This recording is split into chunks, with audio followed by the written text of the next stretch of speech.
All right then, continuing on with our future value application. We left off, we were right here. Okay, right after the form tags. I put in 5 line break tags, so I'm just going to add some more stuff.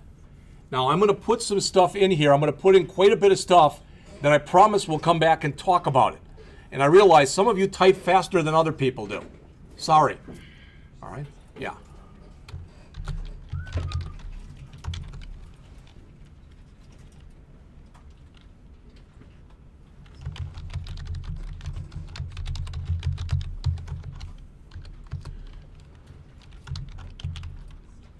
Now, if you don't like doing this, notice I'm typing here, and I'm going to put in a drop-down list. See that? So I can double click and I can type in what I want, or I can just go out to the toolbar and drag it over. All right, either way will work, but I'm just going to put it in like this. And I'm putting this stuff over multiple lines so I can explain everything that's going to be in here.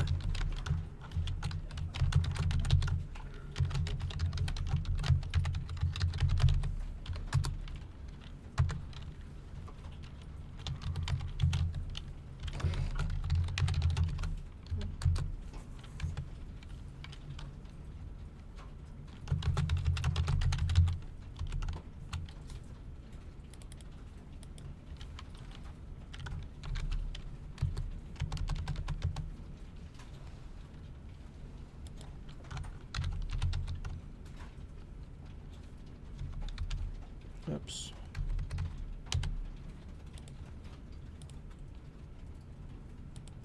I'll leave that up there for a sec.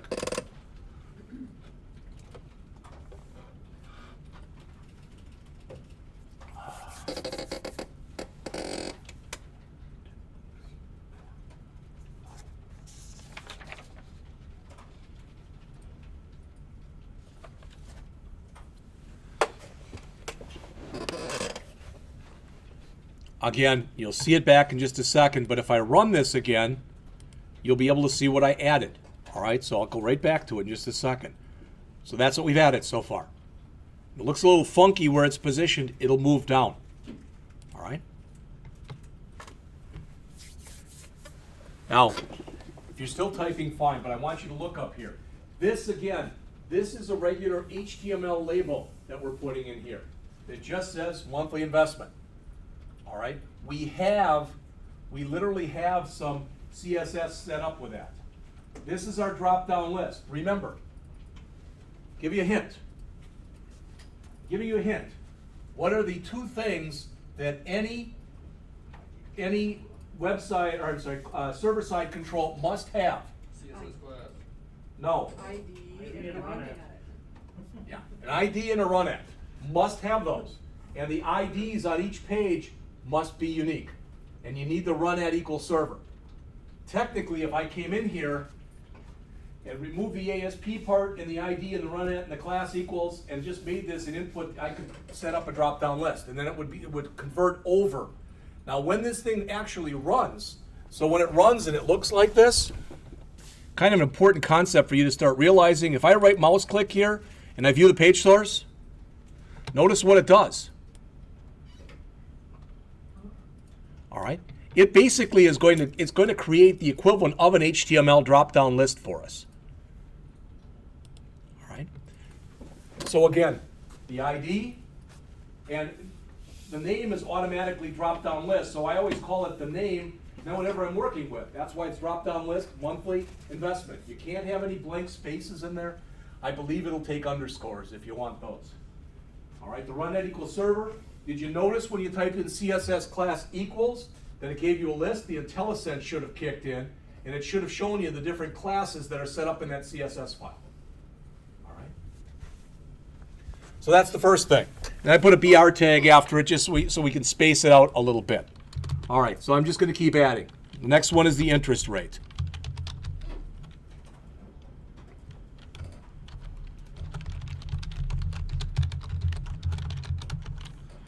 And this will be just a text box.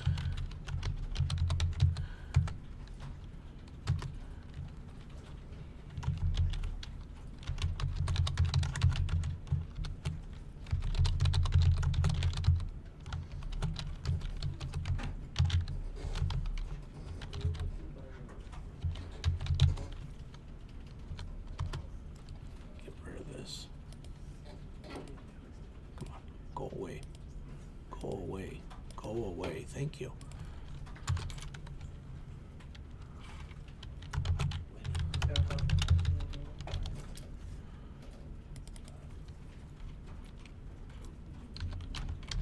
And I'm just going to throw a random number in there, 10.0. That's our interest rate. All right? Other than the fact that I'm using a text box instead of a drop-down list, it virtually looks the same as what we just did. Okay? So I don't think I have to explain again what ID, run at, and CSS class are.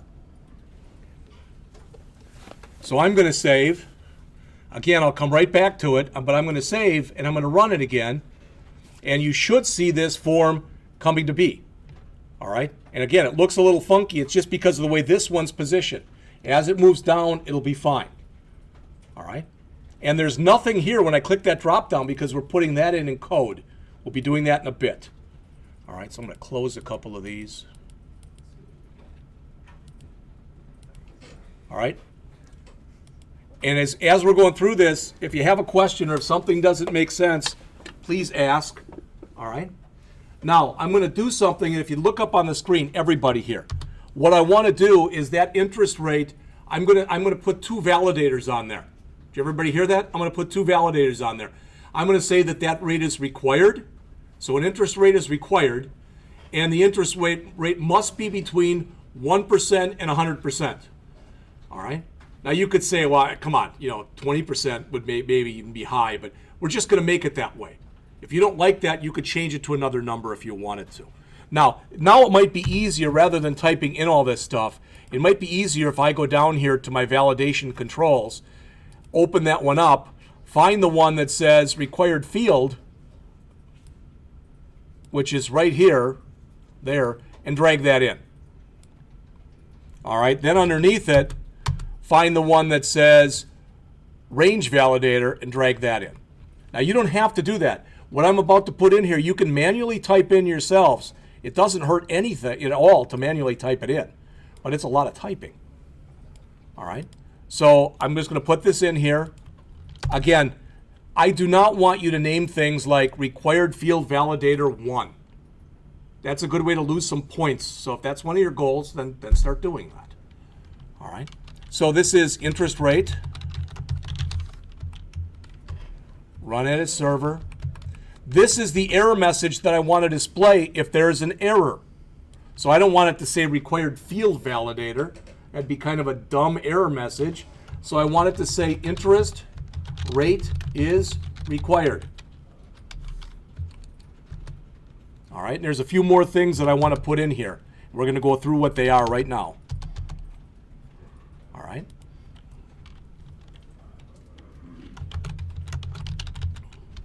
Now the CSS class I want to use is class validator, not entry, validator, because I'm doing validation.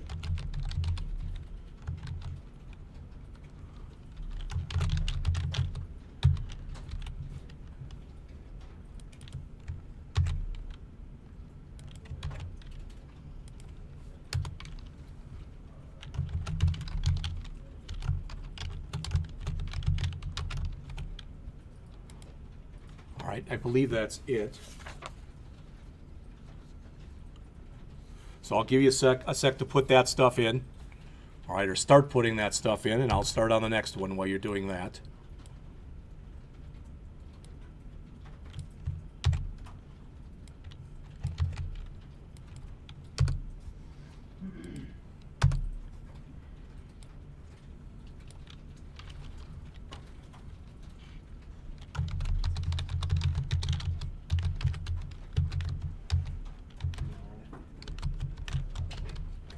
I guess we'll make it 0 to 100. And we'll do that in case Dad's giving us the loan.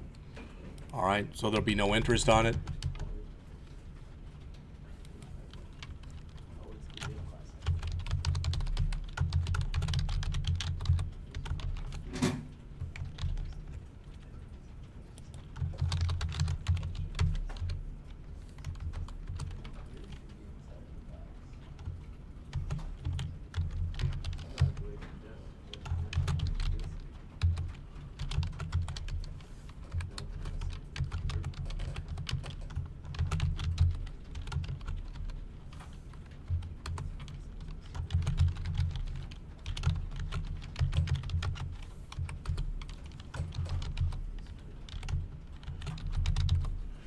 All right, so I'm going to give you a second to type that in. Let me move this down just to there so you can hopefully see everything that's on there. No CSS class for that? Yes, there is. Did I not put it in? Thank you. Yeah, the order in which you put these things, I think I already said that, but it doesn't matter. Thank you, though, Eric. Yep. All right.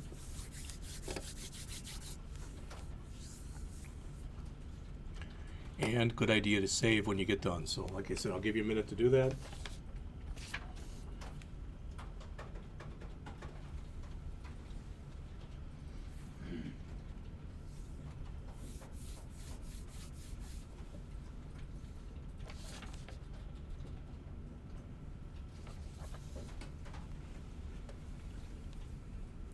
If I run this to see what it's, well, it doesn't like something. Server tag is not well formed. Oh, I didn't, must not have ended it. No, that is ended. Range validator, double, 0, 0. I'll have to look at that. Something is goofy on it.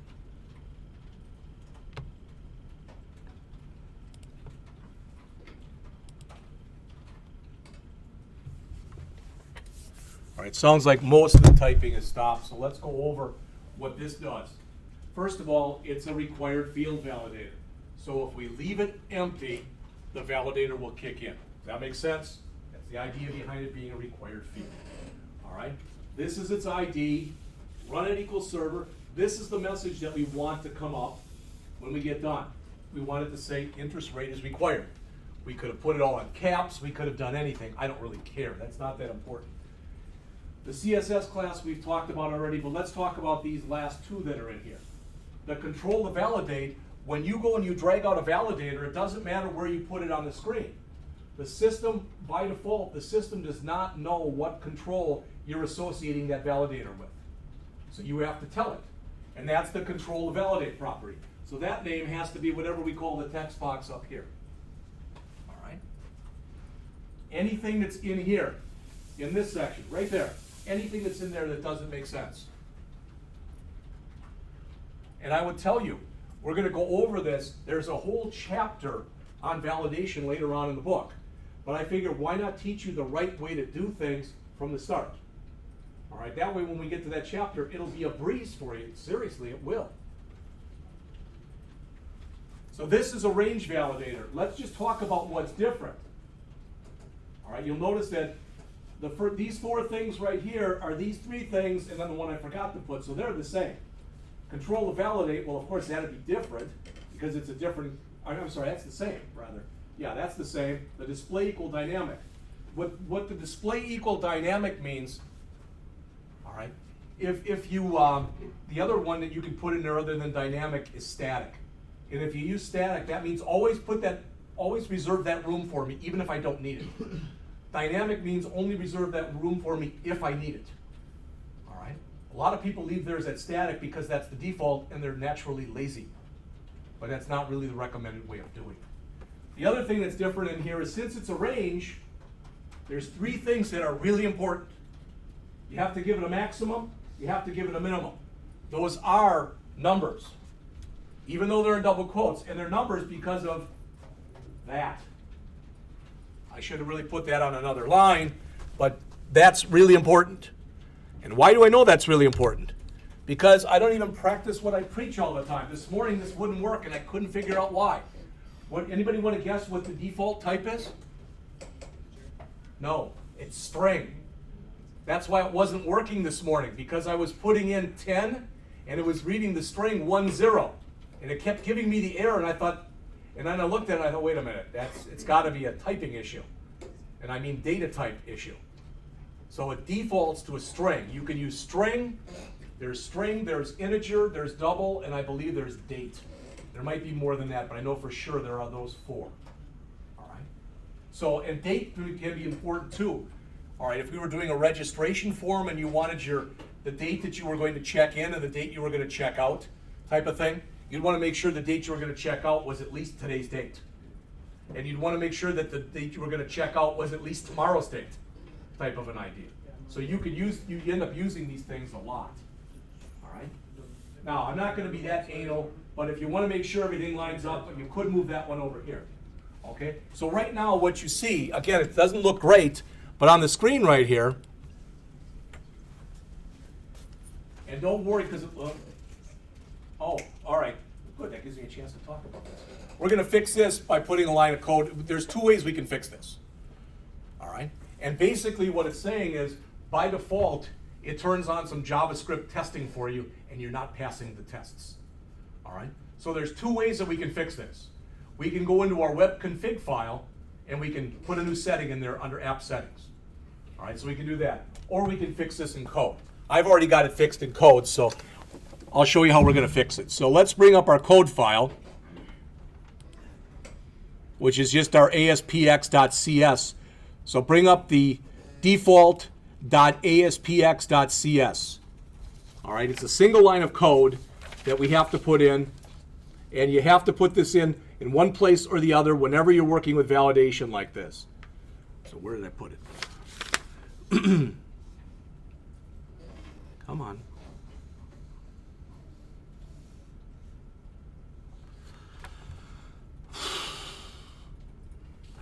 All right. Let me go back and check on a different version of it that I have.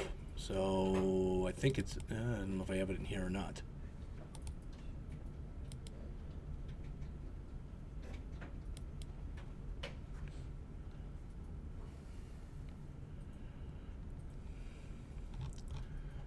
Holy moly.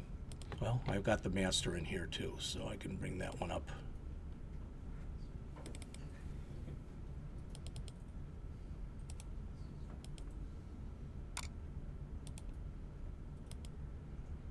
That's it.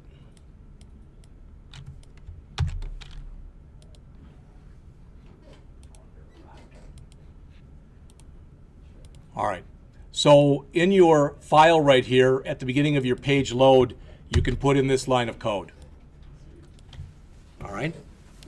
And what that does is it turns off the checks that it would make otherwise. All right? Because we're making them ourselves. And the way that this works is the system naturally applies JavaScript checks on the browser before it applies ASP.NET checks on the server. Does that make sense to everyone? Because you always check on the browser before you check on the server. We're telling it, don't worry about those browser side checks. We're turning those off. All right? And putting this line of code in should fix everything. I think that's where it goes. But it's unobtrusive validation mode equals system.web.ui.unobtrusivevalidation.none. So we're just saying to turn it off.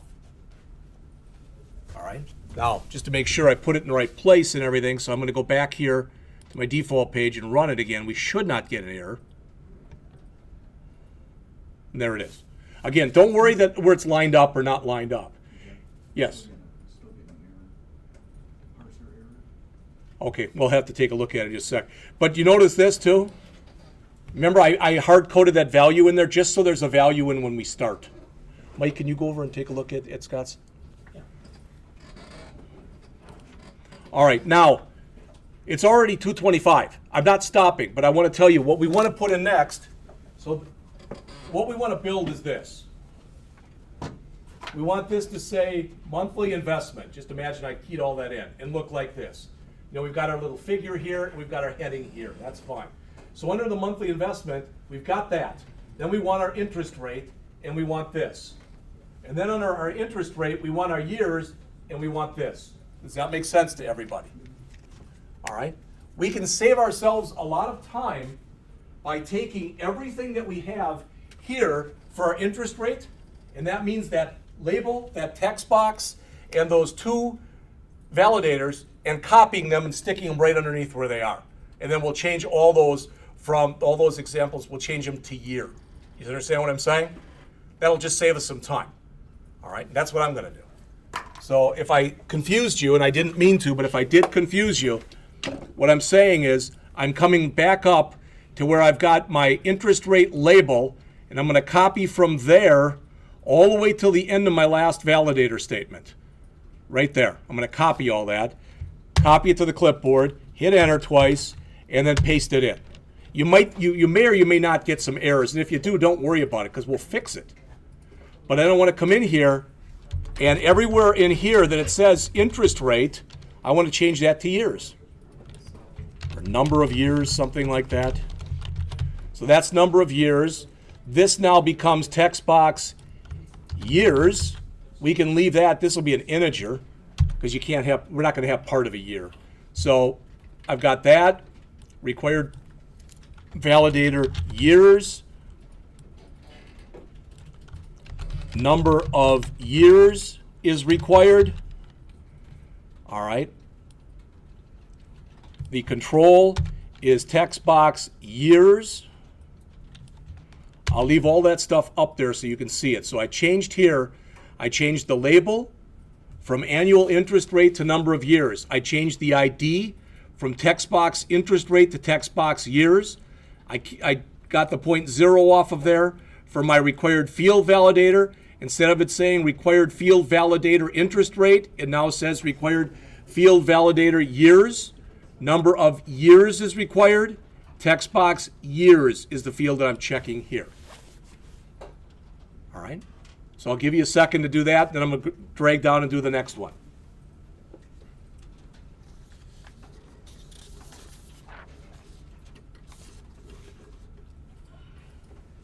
When we get done with this, we've got maybe 10 more lines, then we're done with all of our HTML.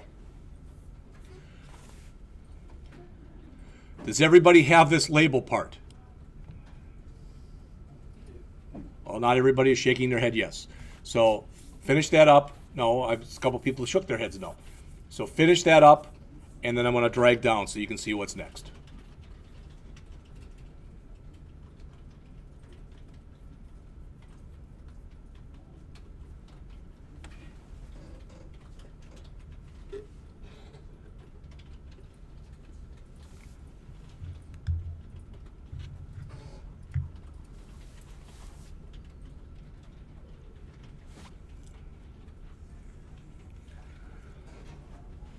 And I've said this before, but I'm going to say it again. You might say, well, why didn't you just give us this? What are you learning if I just give it to you? I don't understand that. Honestly, I don't understand that statement. And I think it's a good thing when you key stuff in and you make mistakes. Because when you're creating your own stuff, that's exactly what's going to happen. It's just natural you're going to make mistakes. Everybody does. All right? Now I'm hoping everybody's got that label part done. So I can just move that up. And now I'm going to fix this one. So this will become range validator years. Yep, years. And years must be 5 to 50. And you'll see that because we're going to code that in just a minute. This is years. All right, so here the maximum will now be 50, and the minimum will be 5. I believe everything else that's here is the same, except the type is integer. See, you answered the question right, Micah. You just answered it way too early. All right.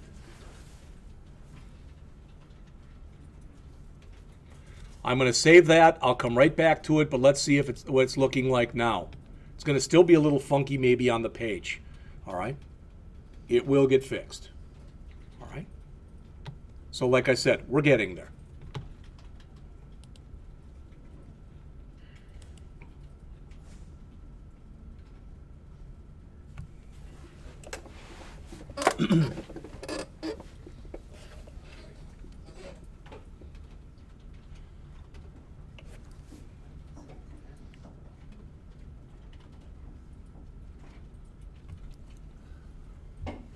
All right, at the very bottom of our screen then, we want to put a couple more things in here.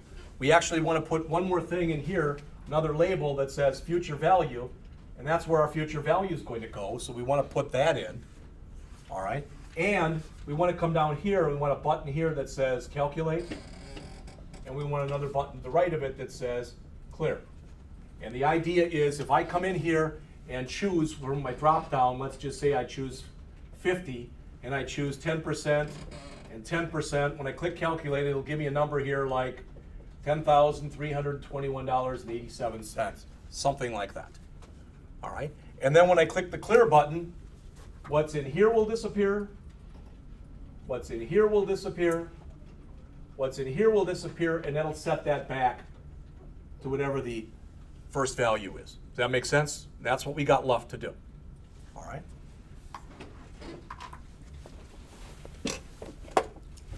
So I'm going to work my way down here just a little bit. And I'm thinking that part of the reason that this looks a little goofy on the screen is I probably should have put a couple page breaks in, or not page break, line breaks where I didn't. So I'm going to put a couple line breaks right here. And I'm going to go back up underneath that last range validator, and I'm going to add 2 line breaks. And again, don't worry about it. If you say, well, geez, I don't know what you're talking about. Let's see if that fixed it as far as the way it looks. Prettied up a little bit. All right, it's looking better. This has just got to be pushed down now, but these look like they're lined up pretty well. All right.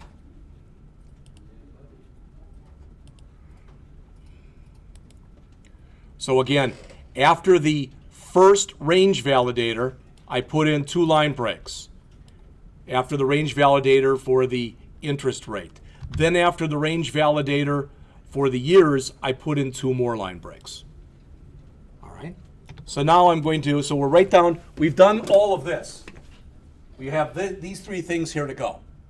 All right, we've got to do that label and text box, that button, and that button. Once we do that, our interface is built. All right.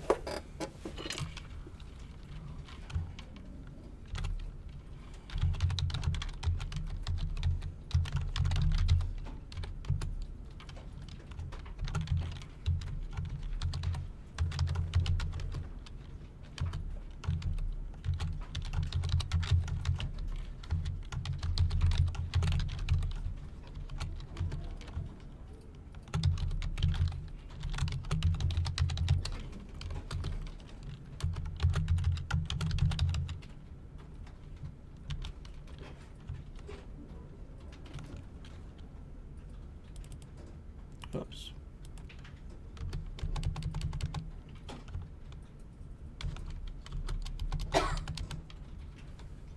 So that's that one. Got the label, and we've got our future value. So I'm going to save that, and I'm going to try to run it again. And then my hope is that every time we're running this, it's going to look a little better than it did the last time and not more screwed up. Again, you can see the stuff is lining up. It's not perfect yet, but it's getting there. All right, I mean, when you start to look at it from where it was, you can see the transition that we made as we were going through here. All right, it's looking better. All right. So now the only thing that's left are the buttons down at the bottom.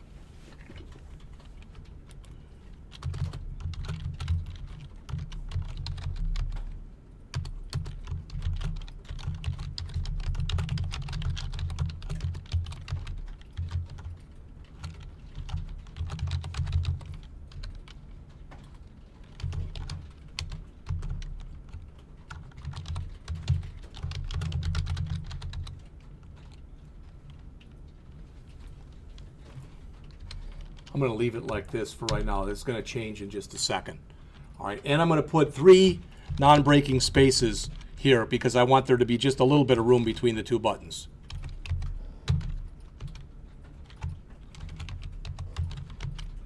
All right.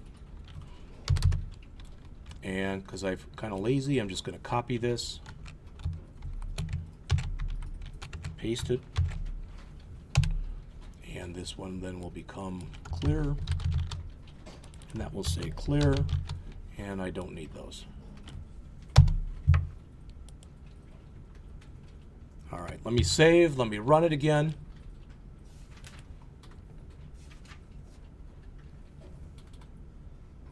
And it still looks a little funky.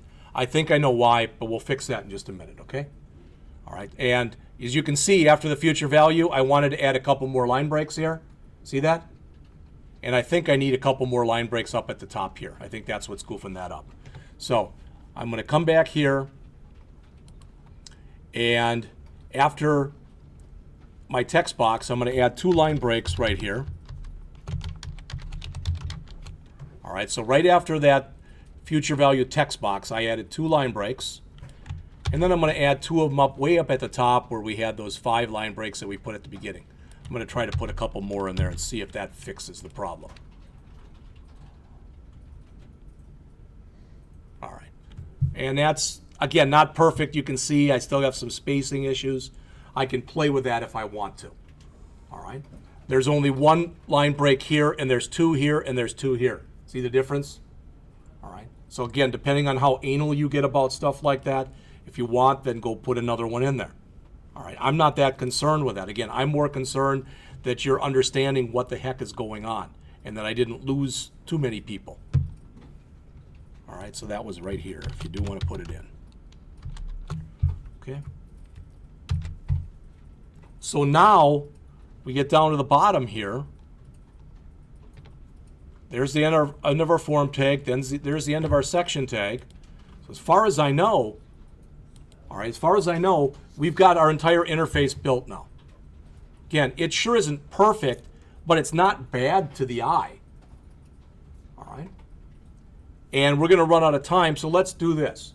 All right, let's do this. We got a couple things we can add today. We won't add our calculate code, but we'll add our clear code, and we'll add the code that we want to run in page load. Okay? So when we come back next time, that should take about 15 minutes to add the rest of the code. All right? It's just I don't want to be just blistering through it so fast that people are like, I don't understand. All right? Now, I'm looking in here. I thought I had an H1 tag, and I don't see it. That We didn't put one in. we didn't put one in? Okay. Put it after image. All right, yeah, after the image tag, that'd be kind of nice. So thank you. So I'm going to put an H1 tag in there. I'm just going to say the exact same thing I said before. Future value application. Whoops, application. All right, so right after in my div, right after my image, just the H1 tag. And I don't know about if you agree. I think that looks a little nicer. All right. Again, this is not. I mean, is this commercial grade? You can make your own determination on that. We could go in, we could spend 2 class periods just playing with CSS and tweaking it and tweaking it and tweaking it and tweaking it. But if you plan on becoming a web designer / developer, that's a lot of what you're going to do. All right? Because technically, I've said this before, a website is never really finished, especially the people who have designed it. You're always making tweaks. But this is okay. Now, as the way it looks, I probably didn't need those 2 extra line breaks. But again, it's okay. All right, so let's go in and add that code. All right. So I'm going to go into our code window here. In fact, before we do this, let's look at our design. Okay, there's what our design looks like. And we're eventually going to want to add code here, and we're going to want to add code here, right? All right. Well, I'm just going to double click on each of them. So I'm going to double click on the first one. There's that. Then I'm going to come back and I'm going to double click on the other one. All right. Then it already creates those click events for me. One thing, and this is me, and I'm not saying that if you break the rule I'm about to tell you that I'm not going to, you might get away with it. This semester, any of you that name your controls like button 1, button 2, you're going to lose points for that. Because that's a horse's ass way to code. You should be using decent names now. Now, when you get out into the, quote, real world, unquote, if that's what they use, fine, then more power to them. But at least when you're showing examples of your stuff, it'll look as professional as it possibly can look. All right? So the first thing I'm going to do is I'm going to come in and I'm going to write the code for the clear button. They're laughing. It's out there, Jeff. Oh, yeah. Worse than button 1, button 2 is out there. Yes. I was just laughing because I was thinking about calling him a horse. All right, so the first thing I want to do is I want to make sure for my drop-down monthly list, I'm going to say that dot selected index equals 0. Somebody tell me, what does that line right there do? Started at 0. And what's 0? What does that mean? That's the first element that's going to be in my drop-down list. Remember, it starts at 0. Remember, if the drop-down list happened to be empty, what's its value? -1. 0, it means that we're going to reset it in our first element in just a minute when we get done with that line, because it's a for loop we got to put in there. The first thing that's going to do is it's going to be 5 or 50, 100, 150, 200, 250, 300, 350, 400, 450, 500. So it's going to set that back to 50. That's going to be the minimum monthly investment that we think somebody's going to make. All right? So we're setting that back equal to the first one. Then our text boxes. So our text box interest rate dot text equals double quote, double quote. Our text box future value dot text equals double quote, double quote. And our text box years, so if you really want to be technical, I guess that's putting it in the right order, dot text equals double quote, double quote. So that's our clear routine. Now that we put that in, what's the next thing we should do? What should we do now that we put that code in? Back to the top. Before we even do that, there you go. We should test it, right? Make sure that it works. So we're coming over here, and even though right now there's nothing in there, but I can come in here, there's stuff there, there's stuff there. All right, I can put some stuff here, but I'm going to click clear. That looks like it worked, right? All right, that's good. Now, also, you may or may not be aware of this, but watch what happens. We can now go in and test our validation too. All right, must be within those ranges, and if I leave it blank, that's what we get. So we've tested all that stuff, and that all works. As the last thing we do today, let's set this up so that it's got 50, 100, all the way to 500. All right, and we're going to do that in page load, and it'll be a good segue into the next class. So I'm going up to the top into our page load. All right, and right after this line that we added, I'm going to come into here, and I'm going to add this code. If not is postback, and again, we'll talk about this next class, so don't let it throw you at all.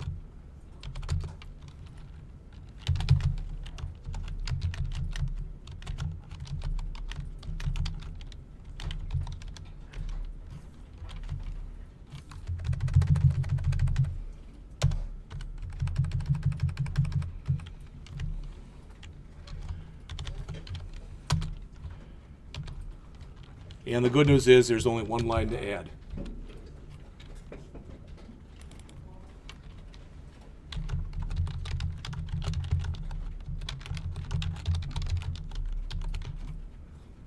That should be it. Now I'm going to save. I'm going to come right back to it, but I'm going to run this to make sure that our drop down now is filled up. There it is. Well, that isn't right. Oh, I know what the problem is. What's the problem? What am I incrementing by? What am I incrementing by? 50 plus what equals 51? I don't want to say plus plus. I want to say plus equal 50. All right, that's an error on my part. So this is I plus equal 50.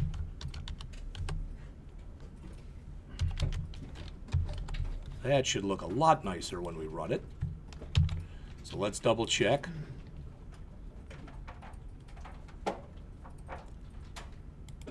That looks better. All right. So the only thing we've got to put in here yet, and notice too, if I change it to 450 and I put garbage in here, and I click calculate, I'm sorry, when I click clear, it goes back to 50 and those all disappeared. So we pretty much have tested everything. The only thing we have to do, the only thing we have to write in here yet is we have to write in our code for our future value. The only other thing I want to say regarding that, and I'll leave that up here, but regarding that is I gave you that comment. That's part of the thing that I asked you to copy over. That explains the future value formula. So if you get a chance, take a look at that between now and the next class period. Can I just scroll down a little bit? I'm getting these errors for the text box. Where's it? Yeah. Now, if you called yours different names than these, you're going to get errors. And when's the time? When do you name your controls? As soon as you create them. All right.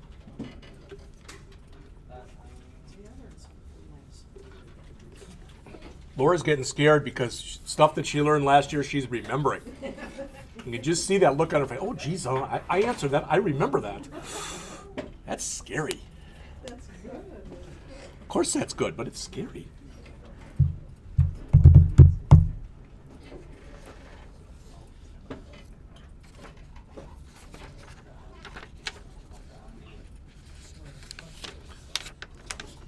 If you can look up on the screen here, that's what we have left. All right, can you see that? That's what we have left. So maybe about 20 lines. We should be able to pound that out on Thursday, literally in about 15 minutes. And I want to do that on Thursday and have everybody test theirs, and we'll have a bunch of tests that we'll run to make sure that they work correctly. All right?